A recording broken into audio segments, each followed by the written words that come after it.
ओडिशार मान्यवर मुख्यमंत्री श्रीजुक्त मोहन चरण माझी नुआ छात्रवृत्ति योजनार शुभारंभ करिसेंती।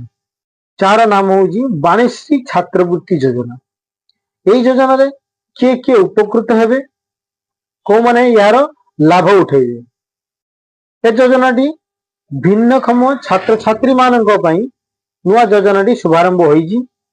जो माने कि भिन्नक्षम अछंती ସେମାନେ এই ଯୋଜନାର ଲାଭ ଉଠେଇ ପାରିବେ ଏବଂ ମାସିକ ଦରମା ହିସାବରେ ମାସିକ ଭତ୍ତା ଭାବରେ ସେମାନେ କିଛି ଗଭର୍ଣ୍ଣମେଣ୍ଟରୁ ସହାୟତା ପାଇପାରିବେ।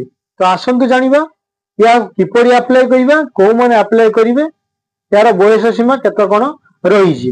ଏହିପରି ଇନଫର୍ମେଟିଭ ଭିଡିଓ ଦେଖିବା ପାଇଁ ମୋ ଚ୍ୟାନେଲକୁ ଫଲୋ କରନ୍ତୁ ଏବଂ ସାଙ୍ଗମାନଙ୍କ ସହିତ ଭିଡିଓଟିକୁ ସେୟାର କରନ୍ତୁ।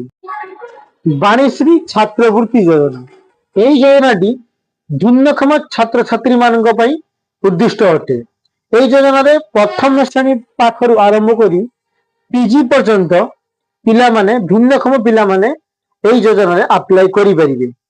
एई योजना रे अप्लाई करियार स्टार्टिंग डेट होउची हमर 1/12/2025 ऑलरेडी स्टार्ट हो जाइजी एवं लास्ट डेट होउची 15/2/2026।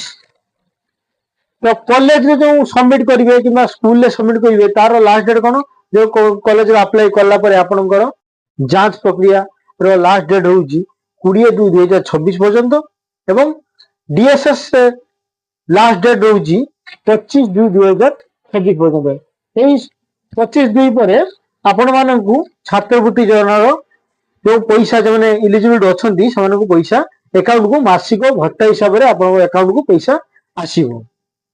तो देखा केते कौन आसुची प्रथम श्रेणी रु पीजी पर्यंत जो अप्लाई करिवे जो माने का मधुर किए किए पाइबे को माने पाइबे नहीं तो केते टंका पाइबे।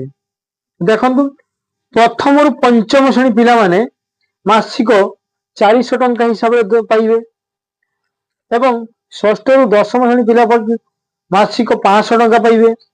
+2 एवं +3 पिला माने मासिक 600 टंका पाइबे।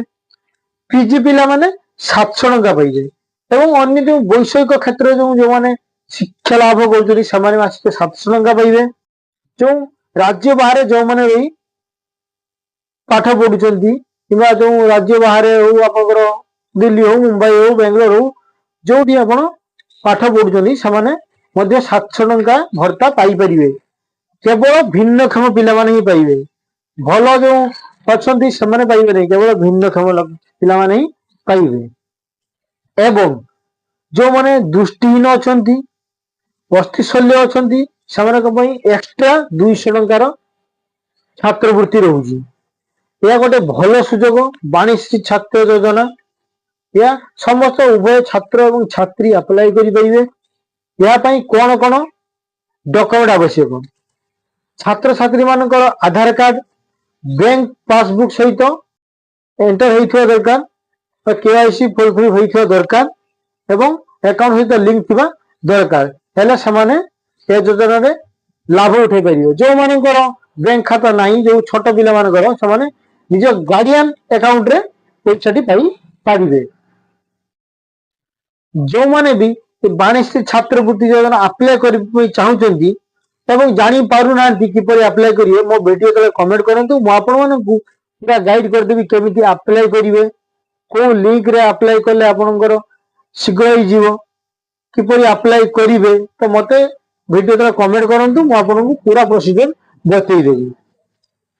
एवं ए वीडियोटी भलो लागिथिले सांग मानकू शेयर करंतु एवं लाइक कमेंट फॉलो मध्य करंतु।